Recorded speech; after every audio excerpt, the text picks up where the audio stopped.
Hello friends, അസ്സലാമു അലൈക്കും.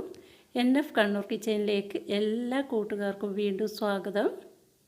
ഇന്നൊരു ഈവനിങ് സ്നാക്കിൻ്റെ റെസിപ്പി ആയിട്ടാണ് വന്നിരിക്കുന്നത്. റവ വെച്ചിട്ട് വളരെ പെട്ടെന്ന് തയ്യാറാക്കിയെടുക്കാൻ പറ്റിയിട്ടുള്ള നല്ല ടേസ്റ്റിയും ഹെൽത്തി ആയിട്ടുള്ളൊരു സ്നാക്ക് റെസിപ്പിയാണിത്. അപ്പോൾ വീഡിയോ എല്ലാവരും സ്കിപ്പ് ചെയ്യാതെ ഫുള്ളായിട്ട് കണ്ടു നോക്കുക. ഇഷ്ടപ്പെടുകയാണെങ്കിൽ ഒന്ന് ലൈക്ക് ചെയ്യാനും കൂട്ടുകാർക്കും ഫാമിലി ഗ്രൂപ്പിലേക്കും ഷെയർ ചെയ്ത് കൊടുക്കാനും മറക്കരുത്. വെജിറ്റബിൾസൊക്കെ ചേർക്കുന്നത് കൊണ്ട് തന്നെ നല്ല ഹെൽത്തിയും ടേസ്റ്റിയും ആയിട്ടുള്ളൊരു സ്നാക്ക് തന്നെയാണ്. അപ്പോൾ പെട്ടെന്ന് തന്നെ നമുക്ക് റെസിപ്പിയിലോട്ട് പോയാലോ.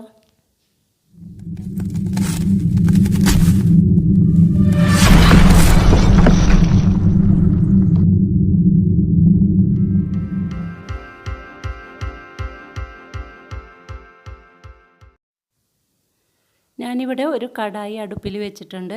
ഇത് ചൂടാകുമ്പോൾ 1 ടേബിൾ സ്പൂൺ വെളിച്ചെണ്ണ ഒഴിച്ചു കൊടുക്കണം.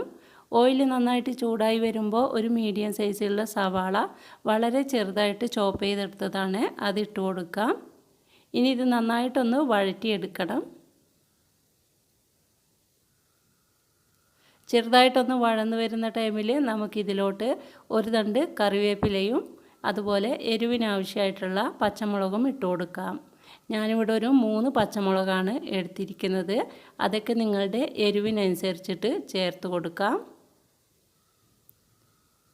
ഇനി ഇതെല്ലാം കൂടി ഇതിൻ്റെ പച്ചമണം മാറുന്നത് വരെ നന്നായിട്ടൊന്ന് വഴറ്റിയെടുക്കണം. അതിനുശേഷം നമുക്കിതിലോട്ടൊരു 1/4 കപ്പ് ക്യാരറ്റ് വളരെ ചെറുതായിട്ട് ചോപ്പ് ചെയ്തതും അതുപോലെ 1/4 കപ്പ് ക്യാബേജ് ചോപ്പ് ചെയ്തതും കൂടി ഇട്ട് കൊടുക്കണം. ഇനി എല്ലാം കൂടി നന്നായിട്ടൊന്ന് വഴറ്റിയെടുക്കണം. ഇതിന് പകരമായിട്ട് നിങ്ങൾക്ക് ബീൻസോ സ്പ്രിംഗ് ഒനിയനോ എന്ത് വേണമെങ്കിലും ചേർത്ത് കൊടുക്കാം. നിങ്ങളുടെ കയ്യിൽ എന്ത് വെജിറ്റബിൾസ് ആണോ ഉള്ളത് അതൊക്കെ ഇതിലോട്ട് ചേർത്ത് കൊടുക്കാം. ഇത് പെട്ടെന്ന് വഴന്ന് കിട്ടാൻ വേണ്ടിയിട്ട് ആവശ്യമായിട്ടുള്ള ഉപ്പിട്ട് കൊടുക്കണം. അതിനുശേഷം വീണ്ടും നന്നായിട്ടൊന്ന് മിക്സ് ചെയ്ത് കൊടുക്കാം.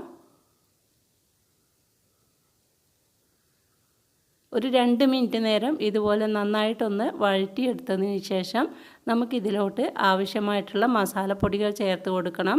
കൂടുതലായിട്ട് മസാലപ്പൊടികളൊന്നും ചേർക്കേണ്ട ആവശ്യമില്ല. ഒരു 1/4 ടീസ്പൂൺ വരെ മഞ്ഞൾപ്പൊടിയും അതുപോലെ ഒരു 1/4 ടീസ്പൂൺ വരെ ഗരം മസാല പൗഡറാണ് ചേർത്ത് കൊടുക്കുന്നത്. ഗരം മസാല പൗഡർ ഹോം മെയ്ഡാണ്, അതുകൊണ്ടാണ് കുറച്ച് ചേർത്ത് കൊടുക്കുന്നത്. നിങ്ങൾ കടയിൽ നിന്ന് വാങ്ങുന്ന പാക്കറ്റിലുള്ള ഗരം മസാല പൗഡറാണെങ്കിൽ 1 ടീസ്പൂൺ ചേർത്ത് കൊടുക്കുക. അതിന് ഫ്ലേവർ കുറവായിരിക്കും. ഹോം മെയ്ഡായിട്ടുള്ള ഗരം മസാല പൗഡറിൻ്റെ വീഡിയോ ഞാൻ ഓൾറെഡി അപ്ലോഡ് ചെയ്തിട്ടുണ്ട്. ആവശ്യമുള്ളവരൊന്ന് കണ്ടു നോക്കുക. ഇനി നമുക്കിതിലോട്ട് ചേർക്കേണ്ടത് 2 പൊട്ടാറ്റോ ഞാനിവിടെ പുഴുങ്ങിയിട്ട് നന്നായിട്ടൊന്ന് ഉടച്ച് വെച്ചതാണ്, അതുകൂടി ചേർത്ത് കൊടുക്കാം. ഇനി ഈ പൊട്ടാറ്റോ പുഴുങ്ങി ഉടച്ചിട്ട് ചേർക്കുന്നതിന് പകരം നിങ്ങൾക്ക് വേണമെങ്കിൽ ചെറുതായിട്ട് നമ്മൾ ക്യാരറ്റും ക്യാബേജൊക്കെ ചേർത്തതുപോലെ ചെറുതായിട്ട് കട്ട് ചെയ്തിട്ട് ചേർത്ത് കൊടുത്താൽ മതിയാവും. പക്ഷേ ഇതുപോലെ ആകുമ്പോൾ നല്ല നമുക്ക് ഉരുട്ടിയെടുക്കാൻ വേണ്ടിയിട്ടൊക്കെ നല്ലതാണ് ഇതുപോലെ പൊട്ടാറ്റോ ചേർക്കുമ്പോൾ. ഇനി നമുക്ക് ഇതിലോട്ട് എല്ലാം കൂടി ഒന്ന് യോജിപ്പിച്ച് കൊടുത്തതിന് ശേഷം 1 കപ്പ് വെള്ളം ഒഴിച്ച് കൊടുക്കാം. ഇനി എല്ലാം കൂടി നന്നായിട്ടൊന്ന് യോജിപ്പിച്ച് കൊടുക്കാം. അതിനുശേഷം ഈ വെള്ളത്തിലോട്ട് ആവശ്യമായിട്ടുള്ള ഉപ്പ് ചേർത്ത് കൊടുക്കണം. നമ്മൾ നേരത്തെ വെജിറ്റബിൾസിൽ ആവശ്യമായിട്ടുള്ള ഉപ്പ് ചേർത്തിട്ടുണ്ടായിരുന്നു. അപ്പോൾ ഉപ്പ് ചേർക്കുമ്പോൾ കൂടിപ്പോകരുത്. വെള്ളത്തിന് ആവശ്യമായിട്ടുള്ള ഉപ്പ് മാത്രം ചേർത്ത് കൊടുക്കുക. അതിനുശേഷം നന്നായിട്ട് ഇതൊന്ന് തിളക്കുന്നത് വരെ വെയിറ്റ് ചെയ്യാം. ഇതിപ്പോൾ നന്നായിട്ട് തിളച്ച് തുടങ്ങിയിട്ടുണ്ട്. ഇനി ഇതിലോട്ട് ഞാനിവിടെ 1/2 കപ്പ് റവയാണ് ചേർത്ത് കൊടുക്കുന്നത്. ഇതിപ്പോൾ ഓൾറെഡി വറുത്ത റവയാണ്, വറുക്കാത്തതായാലും പ്രശ്നമൊന്നുമില്ല. റവ മുഴുവനായിട്ട് ചേർത്ത് കൊടുത്തതിന് ശേഷം എല്ലാം കൂടി നന്നായിട്ടൊന്ന് യോജിപ്പിച്ച് കൊടുക്കുക. ഇതുപോലെ യോജിപ്പിച്ച് കൊടുക്കുമ്പോൾ ലോ ഫ്ലെയിമിലോട്ട് മാറ്റാൻ വേണ്ടിയിട്ട് ശ്രദ്ധിക്കുക. ഹൈ ഫ്ലെയിമിൽ വെച്ചിട്ടാണ് ഇതുവരെ ചെയ്തിരിക്കുന്നത്. നമ്മൾ റവ ഇട്ട് കൊടുക്കുന്ന ടൈമിൽ മീഡിയം ടു ലോ ഫ്ലെയിമിലോട്ട് മാറ്റാൻ പ്രത്യേകം ശ്രദ്ധിക്കുക. അതിനുശേഷം 2-3 മിനിറ്റ് ഇതുപോലെ നന്നായിട്ടൊന്ന് യോജിപ്പിച്ച് കൊടുത്തതിന് ശേഷം നമുക്ക് ഫ്ലെയിം ഓഫ് ചെയ്യാം.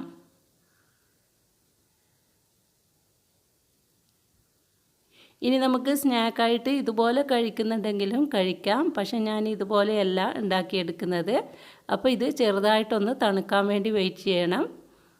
തണുത്തതിന് ശേഷം നന്നായിട്ട് തണുക്കരുത്, ചെറിയൊരു ചൂടോടുകൂടി തന്നെ നമുക്കിത് ബോൾസാക്കി എടുക്കണം. ഇതിപ്പോൾ ഏകദേശം തണുത്ത് വന്നിട്ടുണ്ട്. ഞാനിപ്പോൾ ഒരു ചെറുനാരങ്ങയുടെ വലുപ്പത്തിലുള്ള ബോൾസുകളാക്കിയിട്ടാണ് എടുക്കുന്നത്.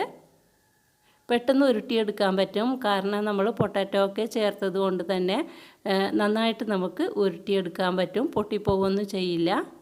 അപ്പോൾ ഇത് മുഴുവനായിട്ടും ഇതുപോലെ നമുക്ക് ബോൾസാക്കി എടുക്കാം. ഇതുപോലെ കഴിക്കാൻ വേണ്ടിയിട്ടും നല്ലൊരു ടേസ്റ്റാണ്. നമുക്ക് ഉപ്പുമാവൊക്കെ കഴിക്കുന്നത് പോലെ ചായയുടെ കൂടെയോ ബ്രേക്ക്ഫാസ്റ്റായിട്ടോ ഒക്കെ ഇതുപോലെയും കഴിക്കാം. അപ്പോൾ ഇത് മുഴുവനായിട്ട് ഞാൻ ബോൾസാക്കി എടുത്തിട്ടുണ്ട്. ഇനി ഞാനിവിടെ ഒരു ഫ്രൈ പാന് അടുപ്പിൽ വെച്ചിട്ടുണ്ട്. ഇത് ചൂടായി വരുമ്പോൾ 1 ടേബിൾ സ്പൂൺ വെളിച്ചെണ്ണ ഒഴിച്ചു കൊടുക്കണം. ഇതിലോട്ട് 1/2 ടീസ്പൂൺ വരെ കടുകിട്ട് കൊടുക്കുന്നുണ്ട്. ഇനി കടുകൊക്കെ ഒന്ന് പൊട്ടി വരട്ടെ. കടുകൊക്കെ പൊട്ടിയിട്ടുണ്ട്. ഇനി ഞാനിവിടെ ഫ്ലെയിം ഓഫ് ചെയ്യുകയാണ്. അതിനുശേഷം ഇതിലോട്ട് 1 ടീസ്പൂൺ കാശ്മീരി ചില്ലി പൗഡർ ഇട്ട് കൊടുക്കാം. അതുപോലെ തന്നെ ഒരു പിഞ്ച് ഉപ്പ് കൂടി ചേർത്ത് കൊടുക്കുന്നുണ്ട്. അതോടൊപ്പം 1 ടേബിൾ സ്പൂൺ വരെ മല്ലിയില ചെറുതായിട്ട് ചോപ്പ് ചെയ്തത് കൂടി ഇട്ട് കൊടുക്കാം. ഇനി എല്ലാം കൂടി നമുക്കൊരു സ്പൂൺ ഉപയോഗിച്ചിട്ട് ഒന്ന് മിക്സ് ചെയ്ത് കൊടുക്കാം. ഈ ഓയിലിലോട്ട് ഈ മുളകും ഉപ്പും ഒക്കെ ചേരുന്ന വിധത്തിൽ നന്നായിട്ടൊന്ന് മിക്സ് ചെയ്ത് കൊടുക്കണം.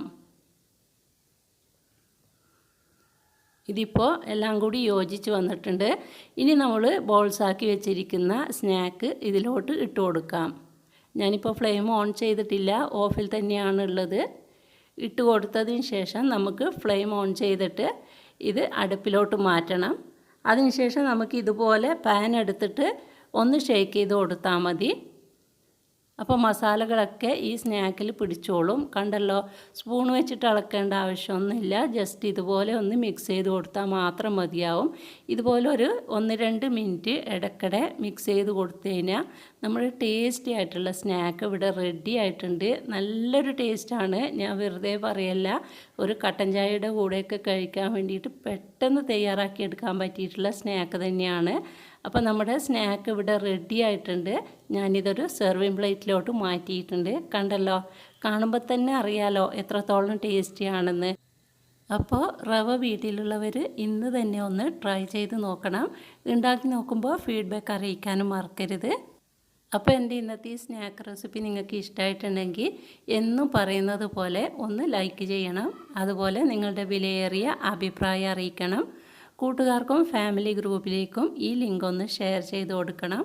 ചാനൽ ആദ്യമായിട്ട് കാണുന്നവരാണെങ്കിൽ പ്ലീസ് ഒന്ന് സബ്സ്ക്രൈബ് ചെയ്ത് സപ്പോർട്ട് ചെയ്യണം. നിങ്ങൾ ഇതുവരെ തന്ന സപ്പോർട്ടിനും സഹകരണത്തിനും ഒരുപാട് നന്ദിയുണ്ട്. തുടർന്ന് നിങ്ങളുടെ സപ്പോർട്ടും സഹകരണവും പ്രതീക്ഷിക്കുകയാണ്. നിങ്ങളുടെ സപ്പോർട്ട് കൊണ്ട് മാത്രമാണ് ഞങ്ങൾക്ക് മുന്നോട്ട് പോകാൻ പറ്റുന്നത്. അപ്പോൾ പ്ലീസ് ഒന്ന് സപ്പോർട്ട് ചെയ്ത് സഹകരിക്കണം. ഇൻഷാ അല്ലാഹ് ഇനിയും നല്ല വീഡിയോകളുമായിട്ട് നമുക്ക് വീണ്ടും കാണാം. അതുവരെ എല്ലാവർക്കും താങ്ക് യു.